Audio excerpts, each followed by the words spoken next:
नमस्कार, मैं हूं आपके साथ लकी मौर्य और आप देख रहे हैं टीएफटी न्यूज।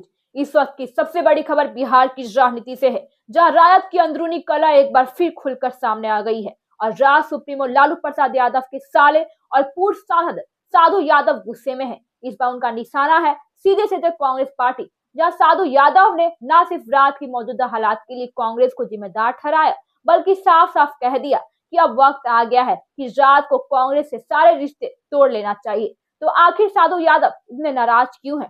किसे ठहरा रहे हैं राज्य की दुर्गति का जिम्मेदार, और लालू यादव को क्यों दे डाली राजनीति छोड़ने की सलाह? आइए हम आपको विस्तार से बताते हैं। इस पूरे सियासी घमासान को राज्य के कंधे पर सवार है कांग्रेस। साधु यादव का बड़ा हमला भी है। सबसे पहले बात है उस बयान की जिसने बिहार की सियासत में हलचल मचा दी है। साधु यादव ने साफ शब्दों में कहा भी है कि बिहार में कांग्रेस का अपना कोई जनाधार बच्चा ही नहीं है।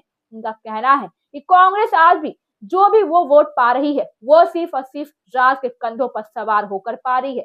साधु यादव का दावा भी है कि राज को इस गठबंधन से कोई फायदा नहीं हुआ है, बल्कि कांग्रेस को जिंदा रखने का काम राज लगातार करता रहा है। उन्होंने यहाँ तक भी कह दिया कि राज को बहुत ही पहले कांग्रेस से अलग हो जाना चाहिए था, क्योंकि यह गठबंधन राज के लिए बोझ बन चुका है।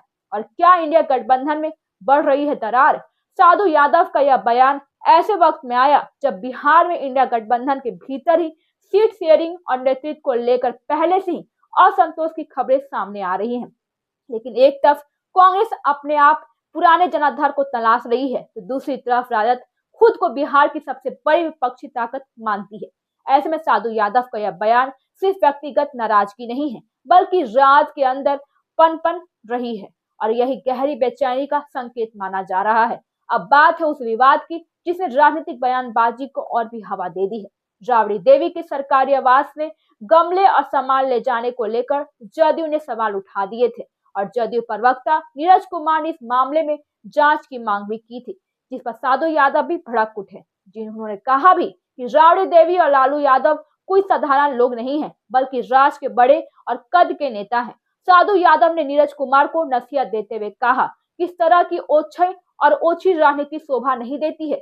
गमलों और पौधों को लेकर उठे सवालों पर साधु यादव ने कहा भी कि अगर किसी का निजी सामान है तो उसे ले जाने में कोई बुराई नहीं है। उन्होंने कहा कि इसे चोरी का रंग देना बेहद बेतुका है। साधु यादव का कहना है कि राजनीति को इन छोटे मोटे मुद्दों से ऊपर उठकर बेरोजगारी, महंगाई और विकास जैसे असली सवालों पर बात करनी चाहिए। अब आते हैं उस बयान पर जिसने सियासी गलियारों में सबसे ज्यादा चर्चा बटोर रही है। साधु यादव ने अपनी बहनोई लालू प्रसाद यादव को राजनीति से संन्यास लेने की सलाह दे दी है। उन्होंने कहा कि लालू यादव को अब राम राम करना चाहिए, अध्यात्म की ओर बढ़ना चाहिए और अपने पोता पोती के साथ समय बिताना चाहिए। साधु यादव ने यहाँ तक कह दिया कि अगर लालू यादव रामचरित मानस पढ़े और परिवार को त्याग कर अनुशासन की सीख दे, तभी उनका कुनबा एकजुट रह जाएगा और उनके साथ भी रह पाएगा। साधु यादव के इन बयानों ने एक बार फिर यह सवाल खड़ा कर दिया कि क्या राज्य के भीतर सब कुछ ठीक है? एक ओर तेजस्वी यादव भविष्य की राजनीति को संभालने में जुटे हैं, तो दूसरी ओर परिवार के करीबी ही पार्टी की दिशा और गठबंधन पर सवाल उठा रहे हैं। यह बयान सिर्फ कांग्रेस पर हमला नहीं है, बल्कि राज्य की रणनीति पर भी एक बड़ा प्रश्न चिन्ह है। बिहार की राजनीति में आगे क्या है? और अब बड़ा सवाल ये भी है कि क्या राजद वाकई कांग्रेस से दूरी बनाएगी, या यह बयान सिर्फ व्यक्तिगत भड़ास है?